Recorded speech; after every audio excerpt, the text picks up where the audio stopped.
menjelang ritual itu selesai, pembersihan itu selesai, tiba-tiba tuh Kak Apri lihat kayak sosok warna hitam, tapi bentuknya kelelawar Mas. Itu keluar dari punggung mamanya Kak Apri. Pengirimnya ini itu katanya udah sangat terpengaruh sama kebencian. Si pengirimnya ini tuh pengen mamanya Kak Apri tuh sampai mati.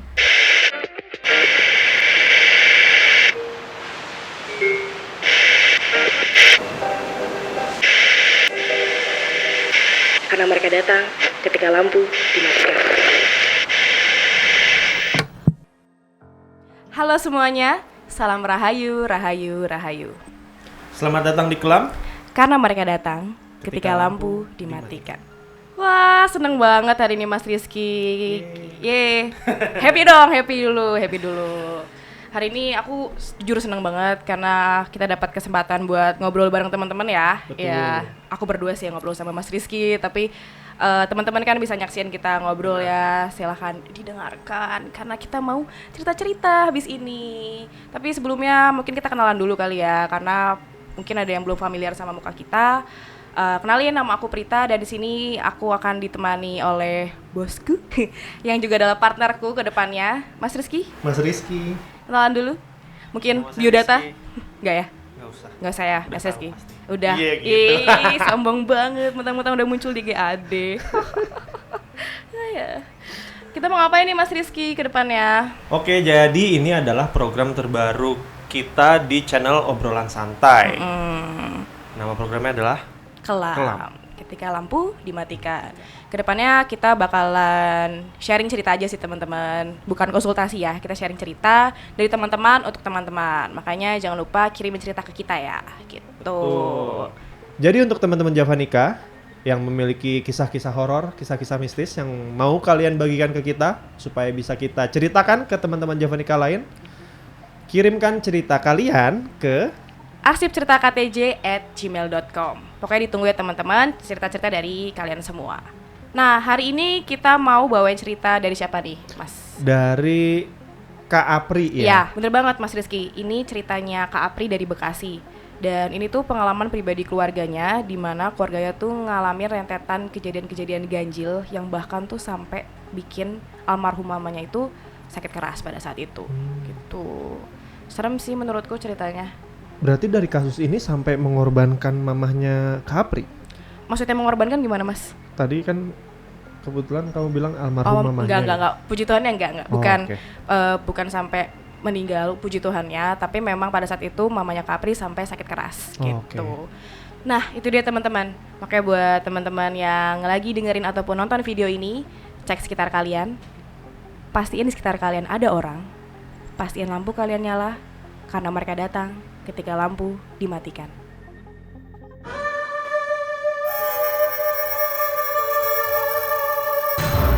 Semuanya itu bermula pada akhir tahun 2009, Mas. Jadi pada saat itu mamanya Kak Apri ini tiba-tiba sakit parah. Dibawalah ke rumah sakit. Pas tanya ke dokter katanya asam lambung. Memang sih apa yang dialamin mamanya itu, gejala-gejalanya tuh sesuai dengan asam lambung. Tapi keluarganya tuh sempat bertanya-tanya juga gitu. Kok bisa sih asam lambung sampai bikin mamanya Kak Apri ini dari yang berisi sampai kurus banget dalam waktu yang singkat. Oh. Cuman ya udah positive thinking toh, mereka berusaha percaya sama ilmu medis dulu lah. Oke. Gitu. Tapi semenjak itu tuh mamanya jadi sering lihat satu sosok ketika lagi tidur. Sosoknya itu muncul di depan pintu kebetulan. Kan mamanya Kak Apri itu katanya kalau lagi tidur pintunya dibuka. Dan sosoknya itu tuh berdiri di situ. Sosoknya itu adalah seorang perempuan pakai kebaya warna kuning tapi lusuh gitu. Dan cuman ngeliatin mamanya Kak Apri aja, diam. Terus ya udah liatin gitu aja. Bahkan sampai masuk ke mimpi kan katanya Kak Apri ini. Sampai masuk ke mimpi, tapi di mimpi itu pun sama. Sosoknya ini cuman ngeliatin mamanya Kak Apri aja. Yang bikin bingung adalah kan mamanya Kak Apri itu sekamar sama bapaknya pastinya ya. Itu bapaknya tuh nggak lihat apa-apa. Jadi sosok ini cuman muncul di depan mamanya Kak Apri. Dari sini sebenarnya keluarganya Kak Apri, termasuk ya Kak Apri ini sendiri tuh mulai muncul kecurigaan, apakah mungkin sakitnya mamanya Kak Apri ini berhubungan dengan kehadiran sosoknya ini gitu. Cuman balik lagi, mereka masih berusaha positive thinking dan ya udah mencoba menyelesaikan semua lewat ilmu medis. Nah, tapi lanjutnya bapaknya ikutan sakit juga. Oh, bapaknya ikutan sakit. Bapaknya ikutan sakit. Pada suatu waktu tiba-tiba tuh almarhum papanya Kak Apri ini sesak nafas. Dibawalah ke rumah sakit. Udah panik tuh keluarganya, dibawa ke rumah sakit. Kata dokter, beliau ini nggak kenapa-napa, almarhum papa ini nggak kenapa-napa. Papahnya nggak apa-apa? Iya, nggak apa-apa. Bingung kan, karena kan ya orang sesak pasti kan kerasa banget ya mas. Itu tuh nggak apa-apa katanya. Akhirnya mereka pulang ya dengan kebingungan juga gitu. Ini sebenarnya ada apa sih gitu. Ini kan tadi mamanya ya, papanya. Sekarang Kaprinya. Oh, Kaprinya pun akhirnya kena juga. Tapi Kapri ini nggak sakit. Kapri ini mulai sering tindihan pada saat itu. Oke. Jadi tuh sebenarnya mamanya Kak Apri kan kaya.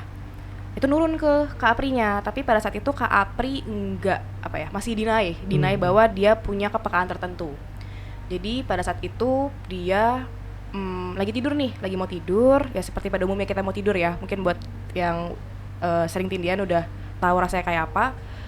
Pas lagi mau terlelap, tiba-tiba tuh badannya kan nge-freeze gitu, badannya paralyzed, badannya kaku, nggak bisa gerak.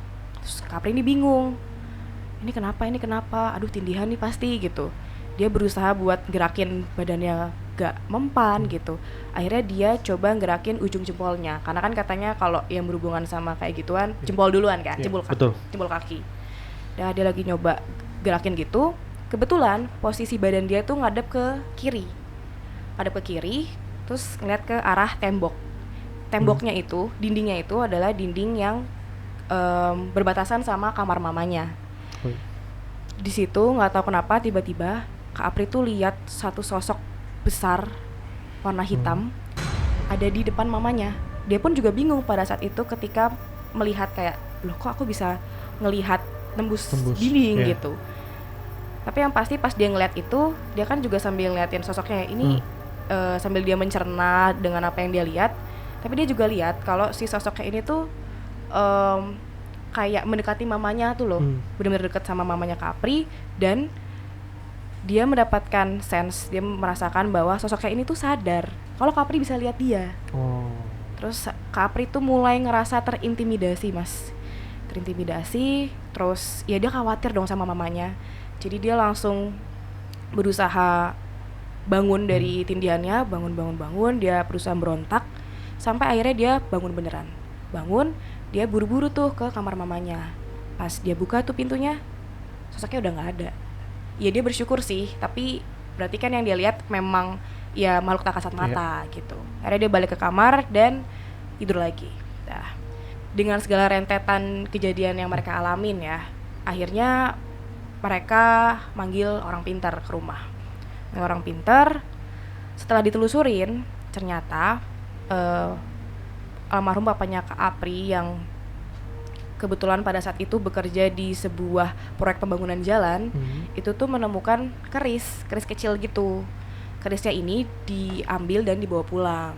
Nah, dari situ karena mamanya Kak Apri yang paling peka, akhirnya kena tuh energi negatif dari kerisnya, karena si yang ngisi kerisnya itu marah ternyata. Nggak tahu sih kenapa marahnya, tapi yang pasti dia marah, dan itulah kenapa mamanya Kak Apri duluan yang kena dan akhirnya kena ke satu rumah gitu. Biar nggak ribet, akhirnya kerisnya itu dibawa sama orang pinternya, dan memang habis itu kondisi mamanya Kak Apri membaik untungnya. Tapi setelah membaik itu tiba-tiba kondisi mamanya Kak Apri sakit lagi dan bahkan lebih parah daripada sebelumnya. Sakitnya itu nggak cuma sakit fisik, tapi ngaruh ke kondisi spiritual mamanya, ke kondisi kehidupan agamanya lah, agamanya. Mamanya yang dikenal sebagai seseorang yang rajin beribadah, suka doa-doa, itu tuh katanya ngelihat buku doa aja tuh males. Bahkan diajak ke gereja tuh juga harus kayak dibujuk-bujuk, ayo ke gereja itu tuh nggak mempan. Jadi dia bener-bener nggak mau lah gitu. Yeah. Emang sampai parah banget. Di situ keluarganya sebenarnya udah pasrah sama keadaan mamanya. Dah. Hari berlanjut, suatu ketika TV di rumahnya Kapri ini rusak. Terus kontaklah orang-orang, cari rekomendasi tukang servis alat elektronik. Dapatlah nih ketemu kontaknya, namanya Abah. Kita sebut Abah ya teman-teman. Si Abah ini datang nih sesuai janjian, sesuai order bener, sesuai janjian. Yaudah kayak tukang servis pada umumnya datang, tapi memang katanya mamanya Kapri ini, Abah ini tuh punya energi yang berbeda gitu loh. Mamanya Kapri tuh nggak bisa nentuin sebenarnya ini tuh energi yang positif kah atau negatif gitu. Tapi yang pasti ada sesuatu yang berbeda dari si Abah ini, dan kayak ya misterius dan kayak menyimpan sesuatu. Tuh, dah di hari hanya itu datang servis, selesai itu kan biasanya disuguhin minuman ya. Memang kebetulan mamanya Kapri tuh katanya nyuguhin teh. Terus ngobrol-ngobrol dulu tuh. Abahnya itu memang lagi nyari kontrakan. Tanya, "Bu, di sekitar sini ada kontrakan nggak ya?" Dah jawab sama mamanya Kapri, "Oh ada, di sebelah sini Pak, begini gini." Terus setelah mamanya Kapri itu ngasih detail kontrakannya ya Mas, tiba-tiba si Abahnya itu merem, terus melek. Terus Abah tuh bilang, "Nggak mau ah Bu, di sana banyak setannya." Gitu. Terus dari situ mamanya Kapri lihat, "Oh ini orang bisa nerawang ya," gitu kan. Nah dari situ mamanya Kapri lihat, "Oh mungkin bisa nih minta tolong sama Abah." Akhirnya mamanya Kapri bilang, "Tolong untuk nerawang rumahnya dia." Pertama tuh Abah kayak diem, cuman ngeliatin mamanya Kapri kayak menimang-nimang sesuatu. Sampai akhirnya beliau ini mengangguk. Terus akhirnya dia merem lagi. Beliau ini merem lagi. Pas sudah melek, dia bilang, "Bu, ada yang gangguin ibu. Orangnya ada di sekitar sini, deket sini. Rumahnya nggak jauh dari ibu." Nah, selain akhirnya mamanya ngerti, oh ya Abah beneran bisa nerawang. Terus dia di sini kayak berharap sama Abah, siapa tahu memang Abah ini jawaban dari semua kebingungan yang mereka alamin kan, keluarga mereka alamin. Minta tolonglah mamanya kayak bisa bantu ngobatin kami nggak gitu. Terus belum mamanya selesai minta tolong sama si Abah ini, tiba-tiba Abah bilang, Bu, sebentar. Ini aja saya cuman liatin si pengirimnya ini tuh terusik, tetangga ibu tuh terusik. Katanya ke saya, udah jangan ikut campur, bukan urusanmu. Dan Abah nambahin bahwa si pengirimnya ini itu katanya udah sangat terpengaruh sama kebencian. Si pengirimnya ini tuh pengen mamanya Kapri tuh sampai mati. Jadi emang separah itu. Memang tujuannya tuh membuat. Iya, sampai membunuh mamanya Kapri, dan itu nggak dijelasin juga kenapa. Tapi yang pasti pengen mamanya Kapri tuh mati. Serem juga ya dengar kayak gitu ya Mas. Terus akhirnya mamanya Kapri benar-benar minta tolongin kami gitu. Akhirnya Abah menyanggupi, dan Abah bilang bahwa ada mahar yang harus dibayar, yaitu sebesar apa yang dikeluarkan si pengirim santet. Pengirimnya ini, tapi maharnya ini harus diberikan ke panti asuhan gitu. Untuk ya panti asuhan kan. Mamanya Kapri menyetujui, dan akhirnya mereka janjian untuk melakukan ritual pembersihan. Sampailah di hari ritual pembersihan. Katanya hari itu hari Jumat Mas, hari Jumat. Terus si Abah ini datang bareng sama istrinya. Sebelum mulai itu Abah dan mamanya Kapri ini diskusi dulu Mas. Kirimannya itu katanya mau dibuang aja, kan mereka bisa milih ya untuk dikirim balik. Iya. Mereka intinya tidak mau balas dendam. Enggak gitu, karena pada akhirnya yang terpenting adalah kesembuhan mamanya Kapri ini. Dan yaudahlah biarkan Tuhan aja yang membalas, pikir mereka kayak gitu. Nah, di situ katanya Kak Apri juga diminta buat nyiapin ember isi air, dan selama proses itu diminta untuk dampingin mamanya di sampingnya. Dah, mulai nih ritual pembersihannya. Mereka diminta untuk berdoa menurut agama dan kepercayaan masing-masing. Berdoa. selama prosesnya itu mamanya Kapri muntah-muntah. Ternyata ember yang disiapin itu tuh buat nampung muntahnya. Jadi emang sesekali tuh Kapri nyodorin embernya buat mamanya muntah, dan di situ Kapri selalu megangin punggung mamanya. Emang diminta seperti itu. Sampai akhirnya menjelang ritual itu selesai, pembersihan itu selesai, tiba-tiba tuh Kak Apri lihat kayak sosok warna hitam, tapi bentuknya kelelawar, Mas. Itu keluar dari punggung mamanya Kak Apri.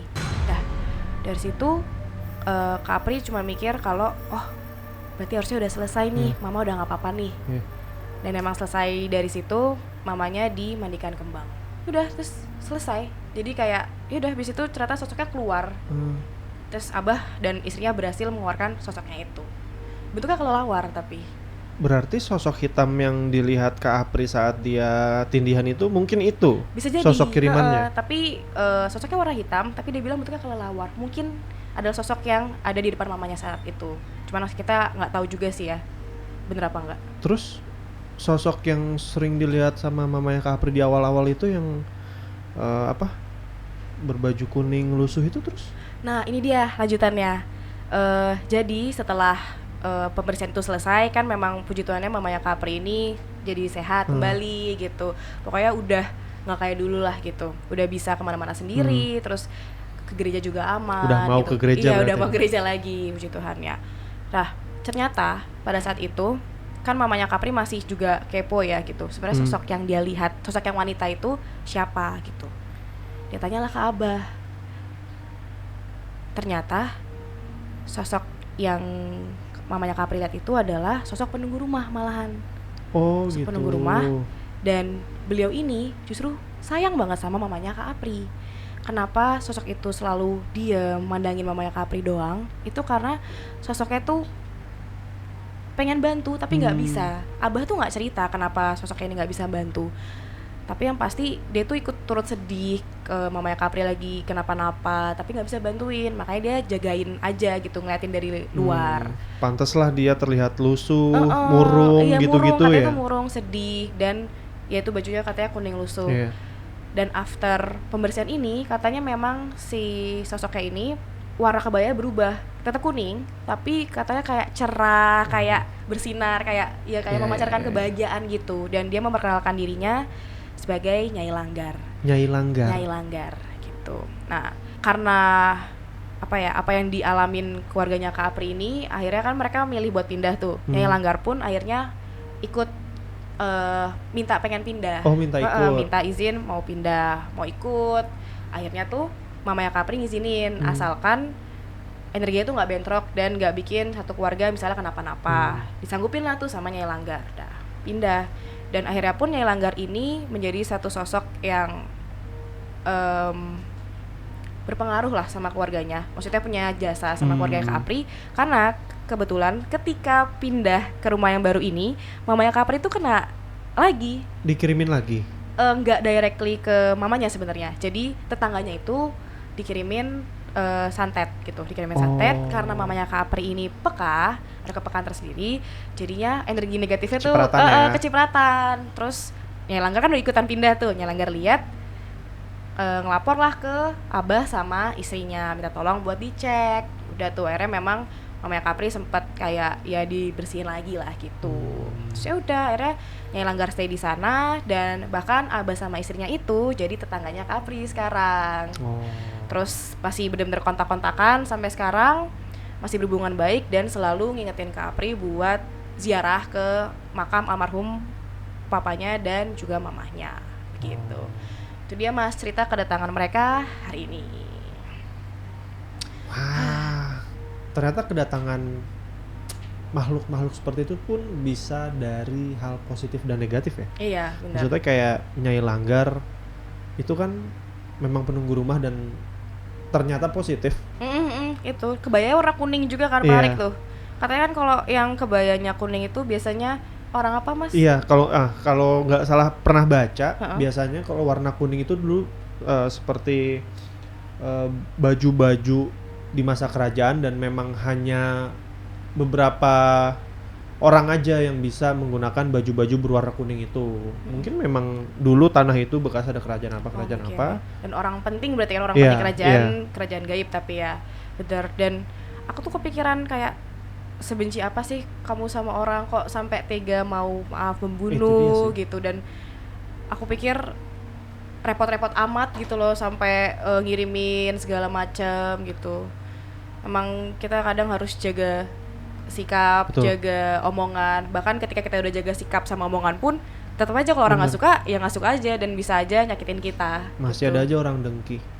Masih aja ada. Tapi emang sosok Nyai Langgar ini menurutku sangat menarik sih. Maksudnya karena dari awal kan dikiranya sosok ini adalah medium dari santet itu sendiri, tapi ternyata dia ini jagain dari jauh gitu ya, meskipun pada akhirnya nggak bisa langsung bantu, tapi ya tetap menjaga magerin gitu. Mungkin supaya nggak makin parah atau gimana ya juga nggak tahu sih. Tapi udah suzon sih, maaf Nyai Langgar. Maaf Nyai Langgar. Aku jujur pas pertama baca suzon, ini kayaknya Nyai Langgar nih, Makanya tadi aku kaget pas dilakukan pembersihan, ternyata malah sosok hitam kelelawar yang keluar. Kok nggak ada kuning-kuningnya? Nggak ada Mikir kuning-kuningnya. kayak gitu.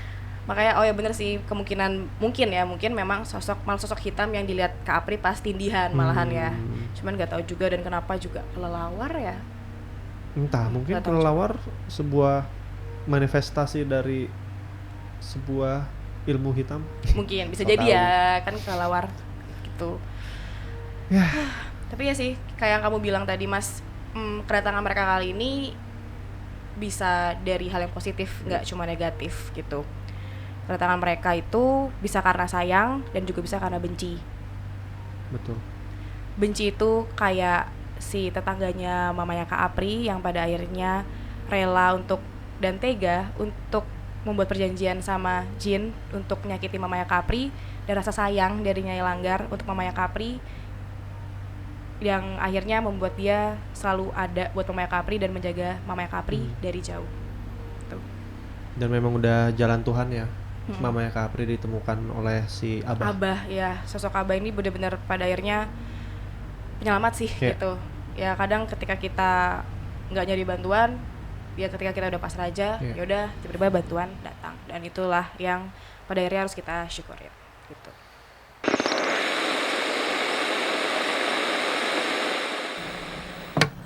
Itu dia teman-teman ceritanya Kak Apri dari Bekasi. Makasih banyak Kak Apri udah bagi cerita sama kita, udah berbagi. Dan sehat-sehat terus Kak Apri.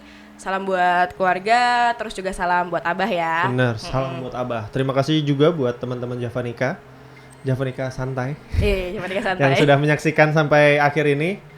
Semoga kalian suka, dan jangan lupa nih, untuk kalian yang punya cerita serupa yang bisa kami ceritakan dan kita bagikan ke semua teman-teman Javanika lainnya, boleh kirimkan cerita kalian ke arsipcerita.ktj@gmail.com. Pokoknya buat teman-teman yang mau sharing silahkan banget. Nanti kalau ada cerita yang menarik akan kita angkat di platform-platform KTJ yang lain atau bahkan di sini gitu. Betul. Ya udah kali ya Mas Rizky. Ya. Kita pamit. Sampai jumpa di episode kelam selanjutnya. Karena mereka datang ketika lampu dimatikan.